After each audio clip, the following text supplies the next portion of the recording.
Hola, ¿qué tal? Mi nombre es Edgar Madrid y hago este video para presentarles el tema globalización. Para esto, a continuación, utilizaré una presentación de diapositivas. Vamos a ello. Como mencionaba hace un momento, el tema que revisaremos es el de la globalización, particularmente los retos que la globalización trae para la sociedad actual, para la sociedad contemporánea. La presentación está estructurada de la siguiente manera. Primero veremos algunas definiciones que es necesario tener en claro para abordar el tema. Después diferentes posturas ante la globalización. Más adelante un par de retos para la sociedad actual. Y por último presentaremos una reflexión y una conclusión a manera de cierre del trabajo. Bien, vayamos con el primero de los elementos, que es globalización. Bueno, en este caso voy a utilizar el libro Citizenship and Migration de Castles and Davidson. Me parece que es una obra que aborda este tema de la globalización de una manera muy clara y particularmente abordándolo en su relación con el término de ciudadanía, es decir, abordando las implicaciones que tiene la globalización hacia la ciudadanía. Algunos de los elementos que Castles and Davidson encuentran como puntos en los que se relacionan globalización y ciudadanía son algunos de los que vemos aquí en la pantalla. Dicen, por ejemplo, que existe una crisis de ciudadanía que va de la mano con la globalización, de tal forma que muchos países han modificado sus leyes, reconsiderando derechos y obligaciones de los ciudadanos. Otros cambian sus reglas de acceso a migrantes, a hijos de migrantes o a otras minorías.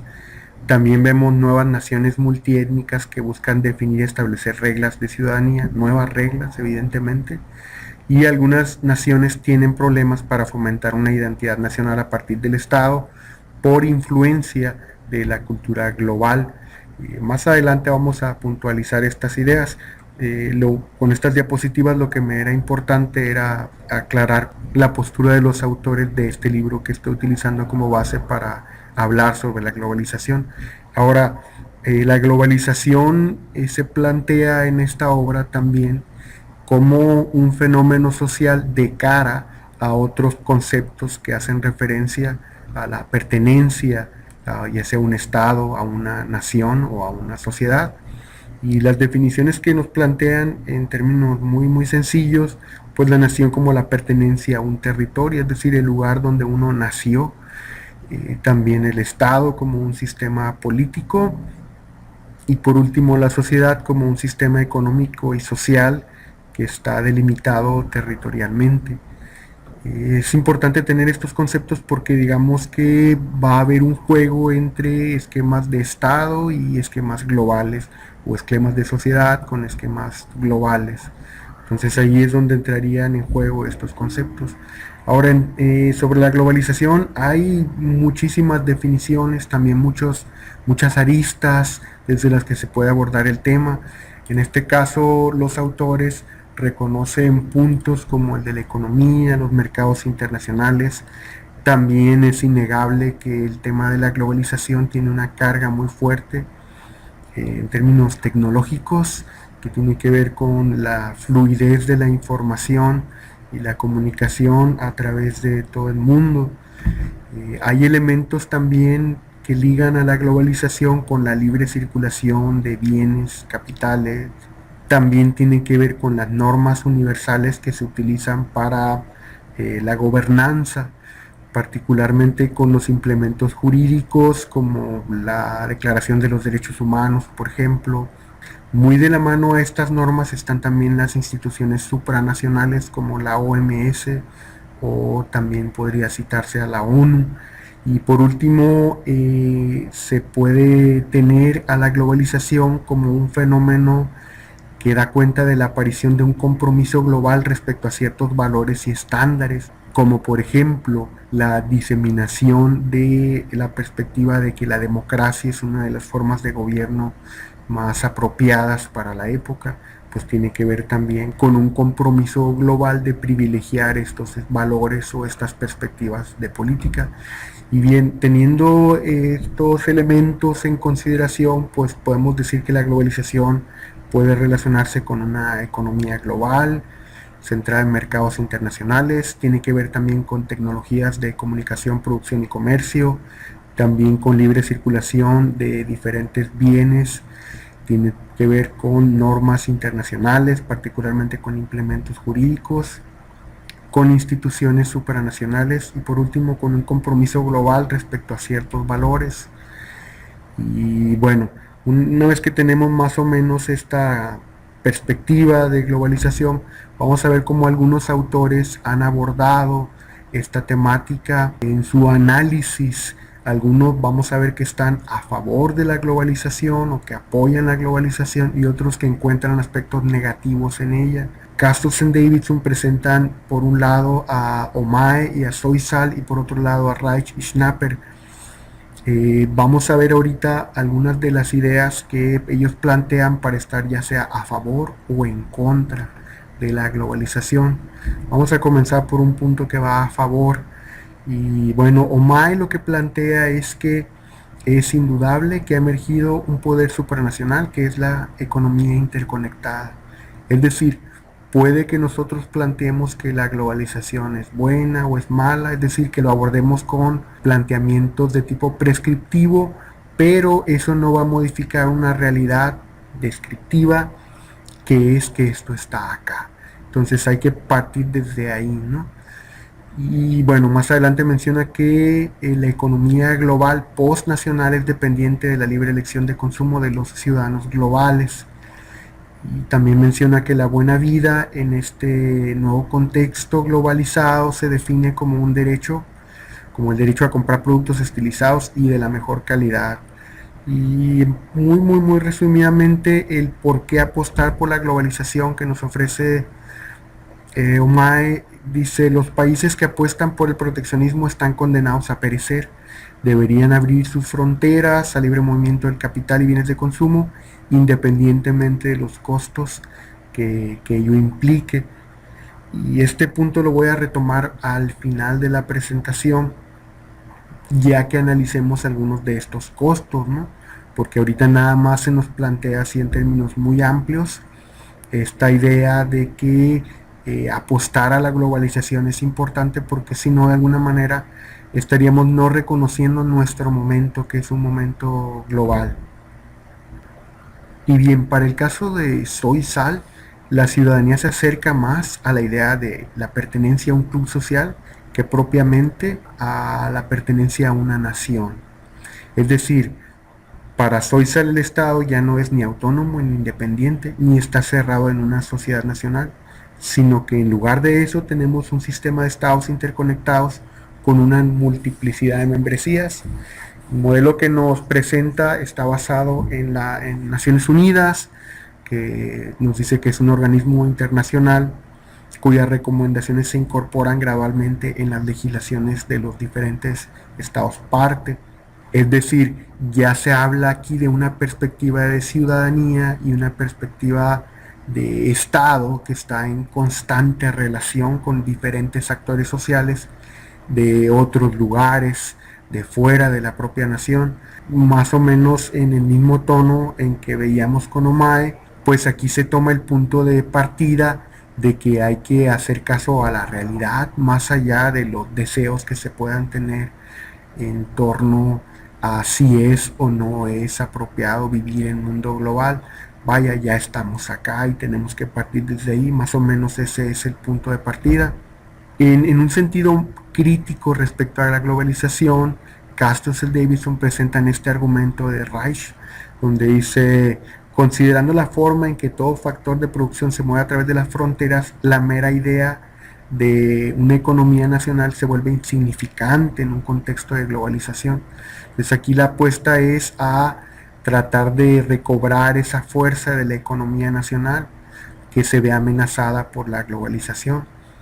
Dice: en este sentido, la presunta existencia de una sociedad nacional sin una economía nacional resulta cuestionable por el hecho de estar sumida en juegos globales. Ante esto, Rice nos dice que el factor más importante debiera ser un nuevo patriotismo basado más en la lealtad a la nación que en intereses económicos, particularmente en los transnacionales.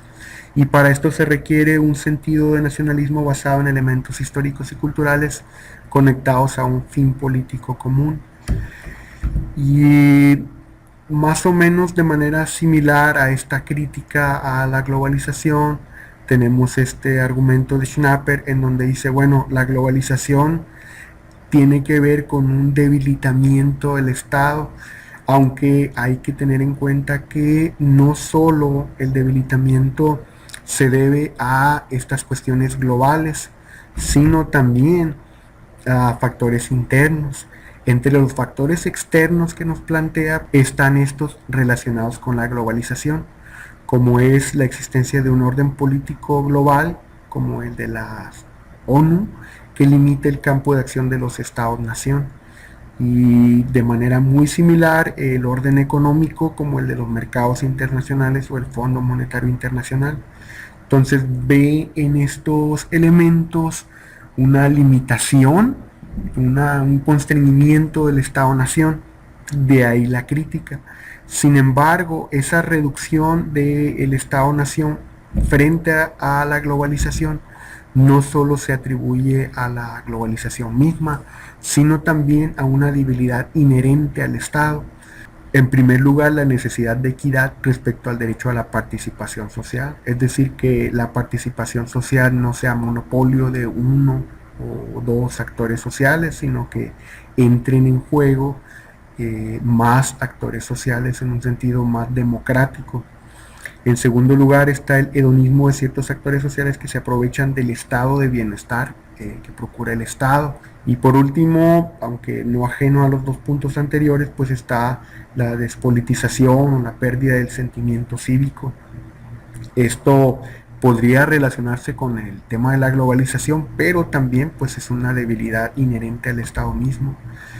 Y bueno, Schnapper nos dice algunas de las consecuencias que puede tener esta globalización, y por eso dice hay que cuestionarnos la asimilación de políticas globales. Algunas de las consecuencias son que la paz y la cooperación internacional van en detrimento de una conciencia nacional, ya que generan una división entre una identidad nacional de las mayorías y las identidades étnicas. Es decir, va a haber pequeños grupos sociales que van a ver amenazada su identidad ante una avasallante cultura global, y a causa de esto, como nos dice más adelante, surgen nuevas formas de identidad religiosa, por citar un ejemplo, que ayudan a hacer más llevadera la impotencia y el desencanto que causa la excesiva racionalización, el anonimato y la burocratización de las sociedades globales.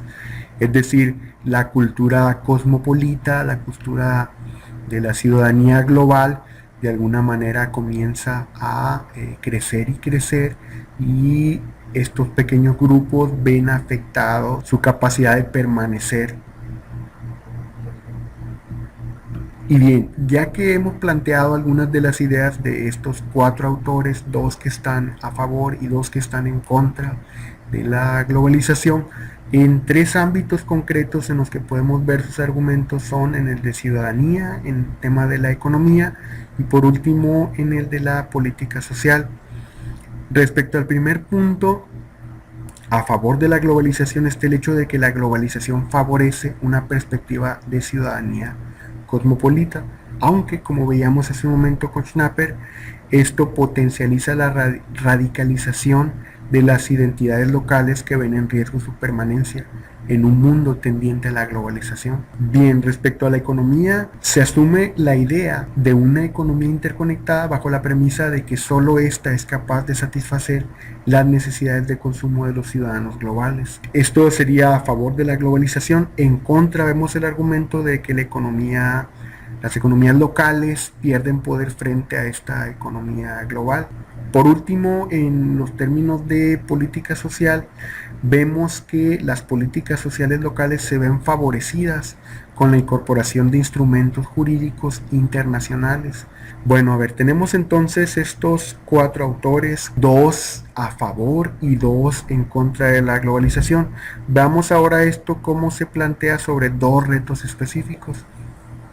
Ahora, sobre estos retos yo quisiera hacer hincapié en que, como vimos muy al inicio de la presentación, la definición de globalización implica muchos aspectos, es decir, hay globalización en muchas áreas del conocimiento, desde la tecnología hasta cuestiones de política social, como veíamos hace un momento. En este caso, para hablar de los retos, únicamente me voy a ceñir a un aspecto de ciudadanía y otro elemento de política internacional, que son cosas muy concretas. Sobre el tema de la ciudadanía cosmopolita, uno de los retos que se podría plantear pues es básicamente la constitución de este ideal de ciudadanía cosmopolita.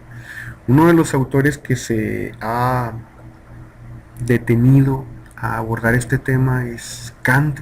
En su libro Filosofía de la Historia ofrece una perspectiva de historia universal cosmopolita y ahí plantea en sus términos más básicos los elementos que deberían darse para que pueda haber esta ciudadanía cosmopolita.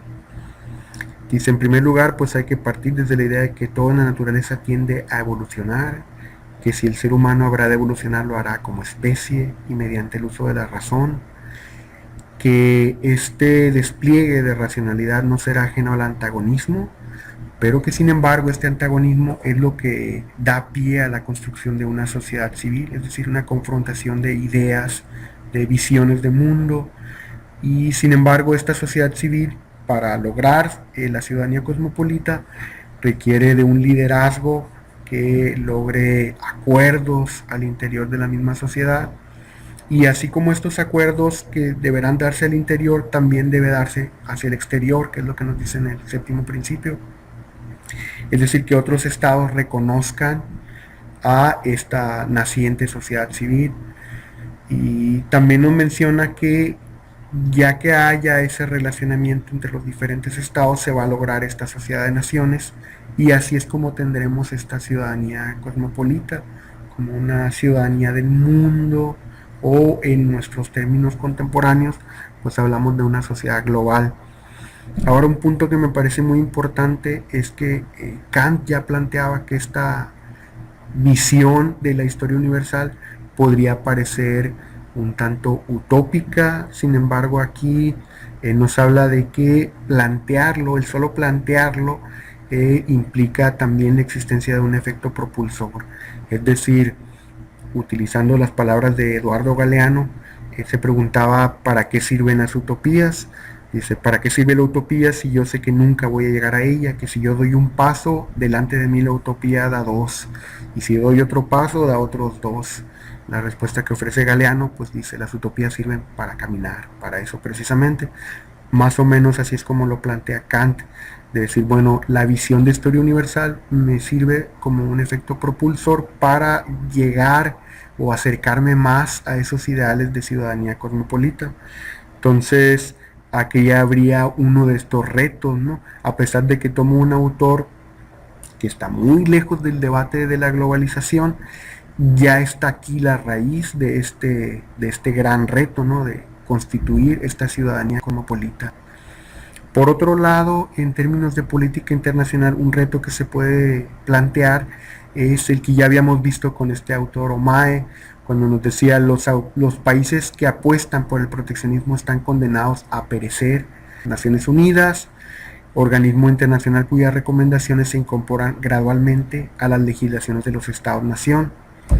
Y aquí traigo un ejemplo que creo que puede ayudar a sentar estas ideas. El ejemplo es el de la pena de muerte. Y el punto que quiero plantear aquí es que la política concreta en torno a la pena de muerte, en términos globales, pues habla acerca de una una postura en contra de la pena de muerte. Así, en la Declaración de los Derechos Humanos se dice, bueno, todo individuo tiene derecho a la vida.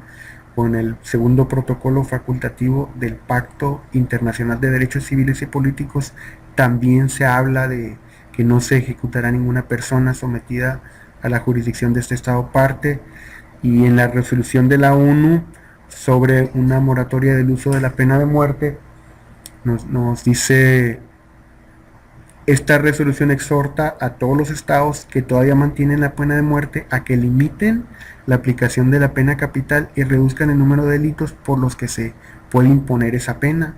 Es decir, aquí vemos un ejemplo de cómo las políticas sociales globales pueden ayudar a los diferentes estados parte de estos tratados internacionales. Otro ejemplo que puedo plantear sobre los beneficios que puede tener la perspectiva global es el caso mexicano en relación con los derechos humanos, particularmente la reforma constitucional que se dio en 2011, cuando se pasó de hablar acerca de garantías individuales a una nueva perspectiva en la que se habla de los derechos humanos y sus garantías. Sobre este punto nos dice Miguel Carbonell que esto tiene como consecuencia que el artículo primero constitucional, en vez de otorgar estos derechos, ahora simplemente los reconoce. Es decir, a partir de la reforma se reconoce que toda persona goza de estos derechos, ya no simplemente que el Estado es garante de ellos. Y específicamente que estos derechos que son reconocidos no son solo los de la Constitución, los que antes eran las garantías individuales, sino también los incluidos en los diferentes tratados internacionales que ha firmado México. Y bien, tenemos entonces ya las definiciones, tenemos posturas sobre la globalización y un par de retos, y con esto quisiera plantear unas preguntas como reflexión. Decíamos con OMAE, si se considera que los países deberían abrir sus fronteras al libre movimiento del capital y los bienes de consumo, independientemente de los costos sociales que esto implique, creo que una idea sobre la que habría que reflexionar es cuáles podrían ser estos costos sociales.